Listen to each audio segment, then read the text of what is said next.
अस्सलाम वालेकुम। मेरा नाम डॉक्टर ज़हीर अहमद है। मैं एक रेजिडेंट साइकेट्रिस्ट हूँ।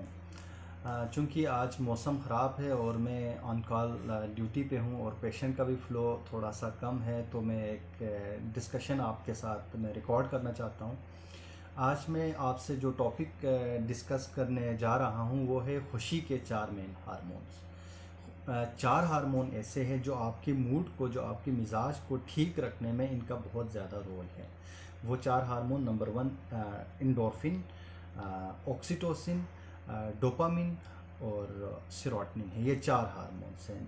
जिस तरह एक गाड़ी बग़ैर किसी फ्यूल के गाड़ी नहीं चलती या बग़ैर करंट के बल्ब नहीं जलता, ठीक इसी तरह आपके मूड को ठीक रखने में, आपका मिजाज को ठीक रखने में इन 4 हार्मोन्स का बहुत ज़्यादा रोल है।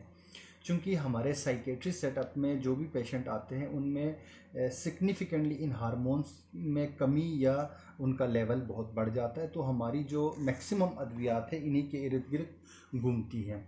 आज मैं आपको ये जो 4 हार्मोन है बग़ैर मेडिसिन के आपके जिस्म में कैसे खारिज होती है इसका मैं ज़िक्र करूँगा। सबसे पहले हम शुरू करते हैं एंडोर्फिन से। एंडोर्फिन ऐसा हार्मोन है, जब आप एक्सरसाइज करते हैं या कोई हाइकिंग पे गए, आपने फुटबॉल खेली या कोई भी स्पोर्ट्स आपने किए, कोई फटीक आपने की है, जिसके नतीजे में आपके जिस्म में जो दर्द आता है, उस दर्द को निमटने के लिए आपके जिस्म में जो हार्मोन सिक्रीट होती है, उस दर्द को ख़त्म करने के लिए, कम करने के लिए, उस हार्मोन का नाम है एंडोर्फिन। और एंडोर्फिन से आप ऑटोमेटिकली खुश होना स्टार्ट हो जाते हैं। तो इसका डुअल फंक्शन है, एक तो पेन कम कर रहे, थकावट दूर कर रहे, और दूसरा आपके मिजाज को, आपके मूड को ठीक करते हैं। दूसरा हार्मोन हम डिस्कस करते हैं ऑक्सीटोसिन। ऑक्सीटोसिन अमूमन 3 जगहों पे इनकी सिक्रीशन होती है बग़ैर मेडिसिन के। एक, माँ जब बच्चे को दूध देती है उस वक़्त मिल्क इजेक्शन में, मिल्क प्रोडक्शन में नहीं बल्कि इजेक्शन में इसका रोल है। दूसरा, बच्चा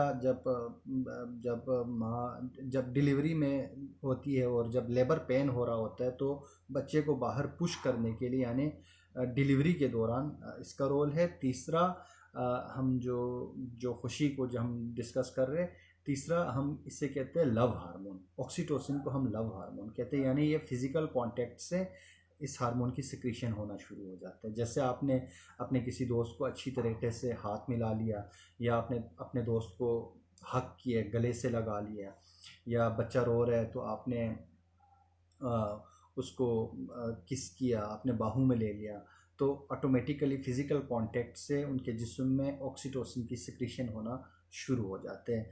अमूमन आप ये जो कपल्स है जो सेपरेट रहते हैं अब्रॉड या फॉरेन कंट्रीज़ में जो रहते हैं, इनकी फ़िज़िकल कपल्स में आपस में फ़िज़िकल कांटेक्ट्स ना होने की वजह से हार्मोन्स की इस हार्मोन की कमी वाक़ई होती है और उनको अक्सर हमने नाखुश पाया है।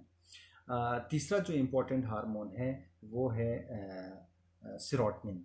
सेरोटोनिन और डोपामिन को हम एक साथ डिस्कस करते हैं। ये 4 हार्मोन, सेरोटोनिन और डोपामिन को हम एक साथ डिस्कस करते हैं। सेरोटोनिन ये रियल हार्मोन है, रियल हैप्पीनेस हार्मोन, ये रियल हैप्पीनेस हार्मोन है। और जो डोपामिन है ये प्लेजर हार्मोन है। प्लेजर और हैप्पीनेस में आसमान ज़मीन का फ़र्क है, चूँकि ये हार्मोन भी बिल्कुल अलग है।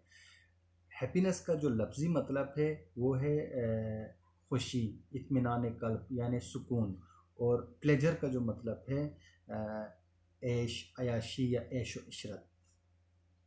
अब जो प्लेजर, ये जो सेरोटोनिन है आपके जिस्म में तब खारिज होती है जब आप देते हैं। डोपामिन आपके जिस्म में तब खारिज होती है जब आप लेते हैं, यानी सब्सटेंस इंडिपेंडेंट है। सेरोटोनिन और डोपामिन सब्सटेंस डिपेंडेंट है। इसका मतलब ये हुआ कि डोपामिन यानी प्लेजर आप ख़रीद सकते हैं, सेरोटोनिन आप ख़रीद नहीं सकते हैं। ये सिर्फ़ और सिर्फ सेरोटोनिन सिर्फ़ और सिर्फ आपके देने से मिलेंगे।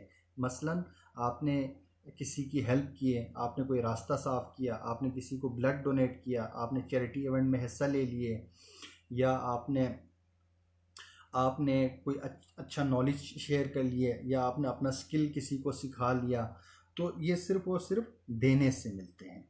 और डोपामिन सिर्फ़ और सिर्फ लेने से मिलते हैं। यानी ये ख़रीद सकते हैं। ये जो 5 सेंसेस है, देखने के, सुनने के, या सूंघने के, या छूने के, या टेस्ट, जो आपके 5 सेंसेस है, इनके थ्रू जो भी चीज़ आप ले रहे होते हैं उनसे आपको डोपामिन मिल रहे होते हैं। अब आप पर डिपेंड करते हैं कि आप, क्योंकि डोपामिन के मुस्बित पहलू भी है, मनफी पहलू भी है।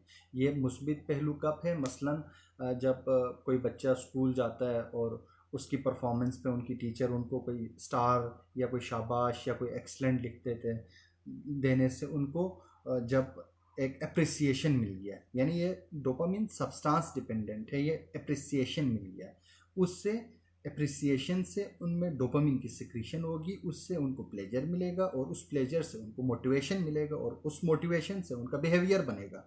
तो ये पॉजिटिव एस्पेक्ट्स हैं। लेकिन जो नेगेटिव एस्पेक्ट्स है वो बहुत ज़्यादा है। मसलन आपने कॉफ़ी ले ली, आपने कोई नया कोट ले लिया, नया ड्रेस ले लिया, इससे डोपामिन मिलेंगे आपको। आपने चाय पी ली, आपको डोपामिन मिलेगा, आपको प्लेजर मिलेगा। या कोई ड्रग किया, आपको प्लेजर मिलेगा। ये आप ख़रीद सकते हैं। या आप अगर आप मसलन आप देखते वक्त कोई बहुत सारे ऐसे लोग होते हैं जो पोर्नोग्राफी की एडिक्शन होती है, यानी गंदी पिक्चर्स देखते हैं। या आप अच्छी चीज़ भी देख सकते हैं, अच्छे लैंडस्केप्स देख लें, अच्छे माउंटेन्स देख लें, या खूबसूरत और मनाजिर देख लें, तो उससे भी आपको डोपामिन मिलेंगे। या आप सुनते वक्त भी अच्छा सुन भी सकते हैं, गलत भी सुन सकते हैं। दोनों पहलू है जिनसे आपको डोपामिन मिलेंगे। मसलन कुछ लोग ऐसे होते हैं कि फेसबुक पे तस्वीर डाल दी, आपको जब तक 100 कमेंट्स नहीं आएंगे, 200 लाइक्स नहीं आएंगे, आपको वो प्लेजर नहीं मिलेगा, क्योंकि वहाँ पे भी एक एडिक्शन होती है। इसी तरह जो भी आप, लेकिन यहाँ पे जो बात अलार्मिंग है, जिस पे हमें सोच विचार की ज़रूरत है, जहाँ पे हमें फ़िक्रमंद होने की ज़रूरत है, वो ये है कि जितना आप प्लेजर लेंगे उतना आप अनहैप्पी होंगे। इसकी मैकेनिज़्म भी इसी तरह है कि जो एक्सेस ऑफ जो डोपामिन आपके जिस्म में, आपके दिमाग में जब खारिज होती है, तो ये सेरोटोनिन का जो लेवल है, जो हार्मोन है, उसको डाउन रेगुलेट करती है। यानी ये एंटागनिस्टिक इफ़ेक्ट है। जितना डोपामिन लेवल हाई होगा उतना सेरोटोनिन आपका लो होगा। तो प्लेजर कुछ टाइम के लिए मिलते हैं, यानी इसका जो टाइम पीरियड है, जो ड्यूरेशन है, आपने चाय पी ली, उसी टाइम पे आप खुश हुए, जैसे चाय ख़त्म हो गई आप नाखुश हो गए, आपकी वो प्लेजर ख़त्म हो गई। या कोई ड्रग किया, आप उसी टाइम पे हाई हो गए, जैसे ड्रग उतर गया आप डाउन हो गए। लेकिन प्लेजर का ताल्लुक ऐसा हरगिज़ नहीं है। प्लेजर में हैप्पीनेस का ताल्लुक ऐसा हरगिज़ नहीं है। हैप्पीनेस जब बंदे को मिलती है तो ये लंबे अरसे के लिए चलती है, और हैप्पीनेस की कोई एडिक्शन नहीं है, ये सिर्फ़ और सिर्फ देने से मिलती है। और एडिक्शन की एडिक्शन है, यानी आपको इसकी एडिक्शन हो जाएगी, क्योंकि उसको जब आप वो चीज़ करते हैं, जब वो चीज़ लेते हैं, तो आपको डोपामिन मिल रहे होते हैं। अलार्मिंग बात यही है कि डोपामिन जितना आप प्लेजर सीकर्स होंगे उतना आप अनहैप्पी होंगे। Thank you.